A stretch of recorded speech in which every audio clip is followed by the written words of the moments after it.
सोनम कपूर का नाम उन स्टार किड्स में लिया जाता है जिनके फैन से ज्यादा ट्रोलर्स रहे हैं। भले ही सोनम ने काफी लंबे समय से किसी प्रोजेक्ट में काम ना किया हो, लेकिन ऑडियंस बार बार उनके बारे में सुनना और देखना पसंद करती है। इतना ही नहीं, सोनम के नाम पर आज भी कई इन्फ्लुएंसर्स भारी भरकम व्यूज कमाते हैं। तो वो क्या बातें हैं जिसकी वजह से सोनम कपूर बार बार याद की जाती हैं?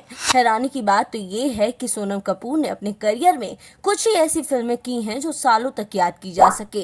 तो इसकी वजह भी आपको बता देते हैं। दरअसल सोनम कपूर उन स्टार्स में से एक रही हैं जो अपने कॉन्ट्राडिक्ट बयानों से चर्चा में रहीं। इतना ही नहीं, उनके नाम ऐसी कई कंट्रोवर्सीज भी रही हैं जिसके लिए ऑडियंस आज भी उन्हें याद करती है। आज हम सोनम कपूर से जुड़ी कुछ ऐसी ही कंट्रोवर्सीज के बारे में बात करेंगे जिसकी वजह से उनकी इमेज को भारी भरकम नुकसान हुआ। पहले सोनम के करियर की बात करते हैं। उन्होंने साल 2007 से संजय लीला भंसाली की फिल्म से अपना डेब्यू किया। हालांकि सोनम साल 2005 में संजय लीला भंसाली की फिल्म ब्लैक में उन्हें असिस्ट भी कर चुकी थी, लेकिन ये फिल्म नहीं चली। फिर 2 साल बाद दिल्ली 6 आई, जो भी कमर्शियली सक्सेसफुल नहीं रही। सोनम की पहली hit film I hate love stories को कहा जाता है, जो साल 2010 में रिलीज हुई। ऐसे में ये बात तो साफ है कि सोनम के पास इंडस्ट्री में एक प्रिविलेज रहा, क्योंकि अगर कोई न्यू कमर होता जिसकी पहली फिल्म ही फ्लॉप हो गई तो उसे इतना रिकॉग्नाइजेशन नहीं मिलता। अब उनके कंट्रोवर्सीज की बात करते हैं। सोनम कपूर की पहली कंट्रोवर्सी की बात करें तो ये ऐश्वर्या राय से जुड़ी है। जी हाँ, एक फैशन ब्रांड ने जब ऐश्वर्या की जगह सोनम को अप्रोच किया और उन्हें अपना ब्रांड एम्बेसडर बनाया, तो सोनम कपूर ने प्रेस कॉन्फ्रेंस के दौरान ऐश्वर्या को आंटी कह दिया था। प्रेस से बात करते हुए सोनम कहती हैं कि ऐश्वर्या राय दूसरी जनरेशन की आंटी है। हम यहाँ साफ कर दें कि आंटी शब्द से कोई प्रॉब्लम नहीं है, लेकिन जिस तरह सोनम ने ऐश्वर्या को रेफर किया था वो काफी डिसरिस्पेक्टफुल था। दूसरी तरफ देखा जाए तो उस समय सोनम कपूर इंडस्ट्री में काफी नई थी और वहीं ऐश्वर्या राय का अच्छा खासा इंडस्ट्री एक्सपीरियंस रह चुका है। ऐसे में इतनी सीनियर एक्ट्रेस को आंटी कहकर पुकारना सही नहीं लगता। सोनम कपूर ने एक बार एक्टर रणबीर कपूर के लुक्स पर भी सवाल उठा दिए थे। उन्होंने कहा था कि रणबीर कम सेक्सी हैं, उन्हें स्टाइलिश होने की जरूरत है। रणबीर मेरे अच्छे दोस्त हैं, लेकिन वह बॉयफ्रेंड बनाने के लिए सही नहीं है।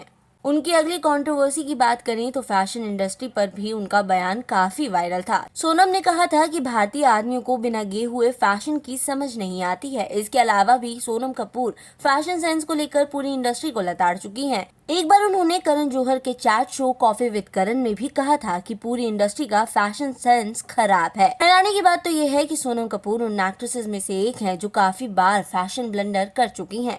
आप उनकी इन तस्वीरों को ही देख लीजिए। फिल्म इंडस्ट्री और एक्टर एक्ट्रेसेस के अलावा सोनम कपूर सीधा मीडिया से भी पंगा ले चुकी हैं। दरअसल एक बार सोनम कपूर अपनी फिल्म प्लेयर्स की प्रमोशन कर रही थी। इस दौरान उन्होंने मीडिया की तरफ अपनी मिडिल फिंगर दिखा दी थी, जिसके बाद वो मीडिया के बीच काफी विवादों में घिरी रही। हालांकि इस पर उनका कहना था कि उन्हें कोई फर्क नहीं पड़ता ये फिल्म अच्छी लगती है या बुरी, लेकिन वो चाहती हैं कि देश का युवा वर्ग जाए और फिल्म को देखे। एक बार सोनम कपूर ने सोनाक्षी सिन्हा को फुलिश भी कह दिया था। दरअसल सोनाक्षी ने कहा था कि वह उनसे ज्यादा फैशनेबल एक्ट्रेस है। इस बार सोनम ने कहा था कि मैं उस उम्र में हूँ, इस वजह से मैं कई बेवकूफी भरी हरकतें कर जाती हूँ। मैं हर किसी को बेनिफिट ऑफ डाउट देती हूँ। इस तरह इंडस्ट्री की 2 नेपो बेबीज के बीच भी कोल्ड वॉर देखने को मिली थी। इतना ही नहीं, सोनम कपूर दीपिका पादुकोण और परिणीति चोपड़ा जैसी एक्ट्रेसेस पर भी फैशन सेंस को लेकर सवाल उठा चुकी हैं। सोनम का कहना था कि दीपिका का खुद का कोई फैशन स्टाइल ही नहीं है। वहीं परिणीति चोपड़ा को लेकर उन्होंने ज्ञान दिया था कि परिणीति को टाइट कपड़े नहीं पहनने चाहिए। इस पर भी उनकी खूब जमकर आलोचना हुई थी। अगर आपको लगता है कि बात यहीं खत्म हो गई है तो हो सकता है आप गलत हैं। बात करें सोनम कपूर के सोशल मीडिया पोस्ट की तो वो भी कम बवाली नहीं रही हैं। बात साल 2020 की है, जब उन्होंने फादर्स डे पर अपने पापा अनिल कपूर को विश करते हुए एक ट्वीट किया, जहां उन्होंने अनिल कपूर की बेटी होने पर काफी गर्व जाहिर किया था। लेकिन इसके बाद उन्होंने एक लाइन ऐसी लिखी जिसे देखकर सब लोग चौंक गए। सोनम ने अपने ट्वीट में लिखा था कि ये मेरा कर्मा है कि मैं इस खानदान में पैदा हुई और मैं इस पर बहुत गर्व करती हूँ।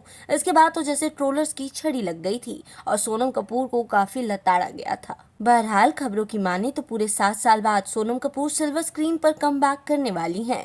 बता दें वो अभी तक अपने बेटे वायु के लिए ब्रेक पर थीं।